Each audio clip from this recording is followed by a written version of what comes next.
Hi guys. Wow, first time ako magaganito. Kasi wala na akong trabaho. Hindi naman ako masaya. Hindi rin naman ako malungkot. Kasi 10 years na rin naman yun. So bali 14 years na ako dito sa Dubai. So tanggap ko naman na kung ayun, nawala na ako ng trabaho. Kasi hindi rin naman gusto ng company namin na magbawas sila ng tao o magalis ng tao. Ilang kaming naalis? Siguro mga 6 daw. Kasi nga, umaharap siya sa financial challenges ngayon. So, kailangan niya makabawi sa mga losses. So, kailangan niya mag-adjust sa mga employees. Yung company namin, napakaganda nun. Family business lang yun. Sa plastic raw materials. Bali, trading company. Nag-i-import kami, tapos nag-i-export dun sa isang bansa na yun. Na humina.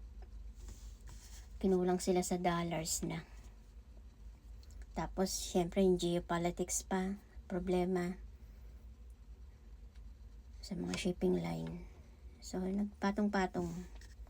Tapos may mga hindi nakabayad ng mga customer. Buti nga, na-survive pa. Hanggang 2 years ago pa kaming ganun nagkakaproblema. Pero ngayon lang siya nagtanggal. Kasi sinubukan niya pa. So, napaka-generous ng amo ko. Nagbibigay yun ng incentives, ng bonuses, yun, pag kumikita yung company. Grateful ako dun sa company na yun. Tsaka blessings talaga siya kasi marami akong pangarap na natupad doon. Mga lugar na napuntahan.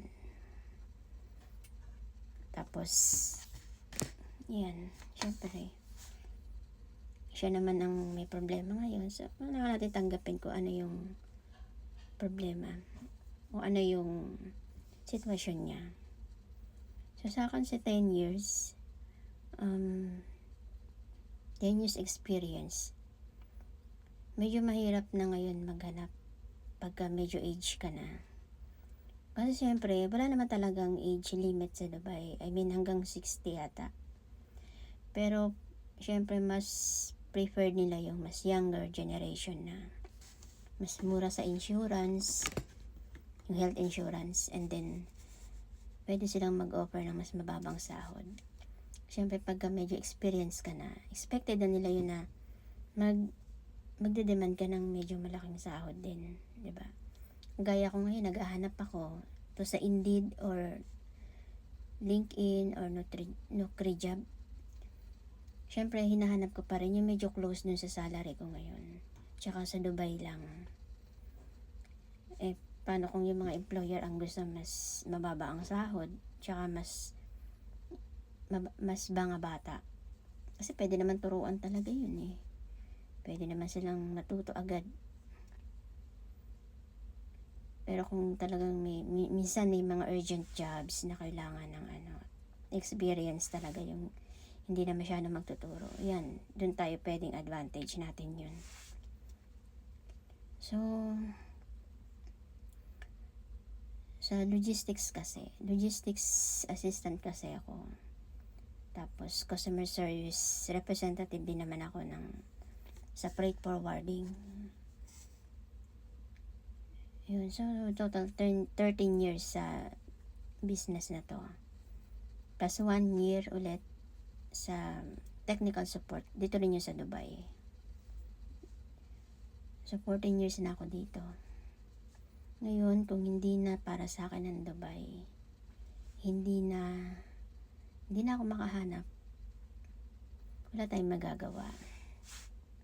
Tanggapin natin yung mga bagay na hindi na para sa atin. Tsaka natutunan ko na rin yun, yung maging tanggapin na lang kung ano yung nawawala sa atin. Mas maging happy na lang tayo kung ano yung bagong ibibigay ni God. As long as pinagpipray natin kung ano yung mangyayari sa atin, kung ano yung magiging future natin, Hindi na tayo dapat mag-worry. Kasi pag nag-worry ka, masama daw. Kasi parang di ka nagtitiwala sa kanya, di ba? Kung alam mong pinagdasal mo na. Trust the process. Trust God. Yun. Kasi kung dasal ka ng dasal tapos nangangamba ka, nalulungkot ka, nabigat, magiging mas mabigat ang buhay. So sa akin, ano naman ako, may option pa naman ako na magstay pa rito para maghanap pa ng trabaho, subukan pa. Hanggang 2 months. Kasi kailangan ko rin makuha yung insurance ko. May insurance kasi dito sa Dubai. 60% ng salary mo makukuha mo. So, in 3 months yun. So, yun, pag natapos na yun, at wala pa rin trabaho, hindi goodbye na. Diba? Kaya naman natin siguro mag-open ng business, mag-start ng business.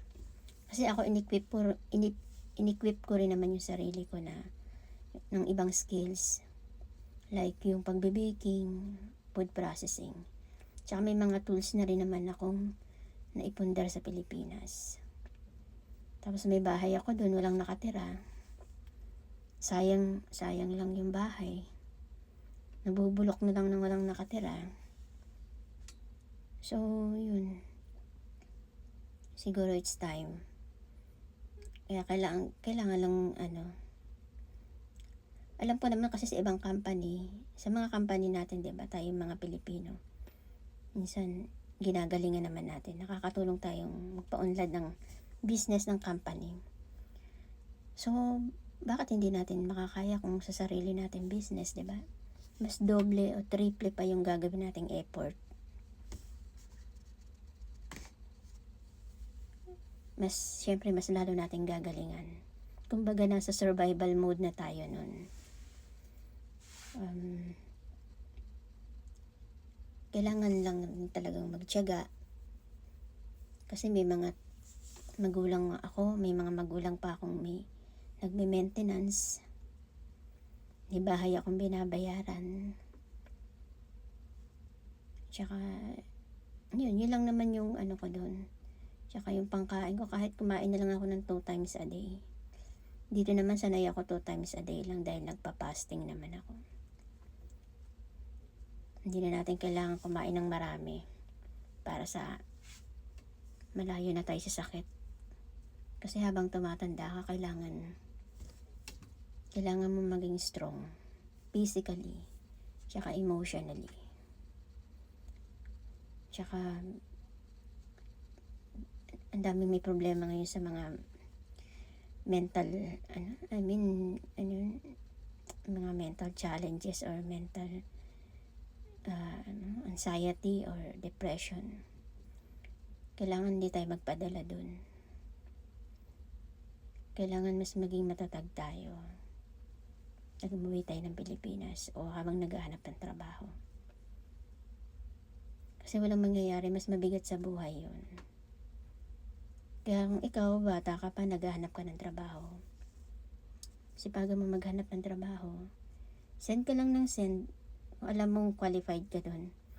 At huwag mong ibababa yung standard mo. Hindi porke yung mga ibang lahi nag-offer sila ng mababang salary, tatanggapin mo, makikisabay ka dun.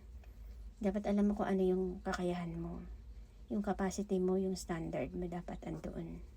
Para hindi tayo naaabuso ng mga employer. Okay? Good luck. At sana makahanap ka pang trabaho din. Maging positive lang palagi. Kung sa Pilipinas ka manggagaling, malabong ang laki ng expenses. Sa immigration pa lang mahaharang ka na. Kaya kung naandito ka, advantage mo na yun. Okay? Good luck. God bless sa paghahanap.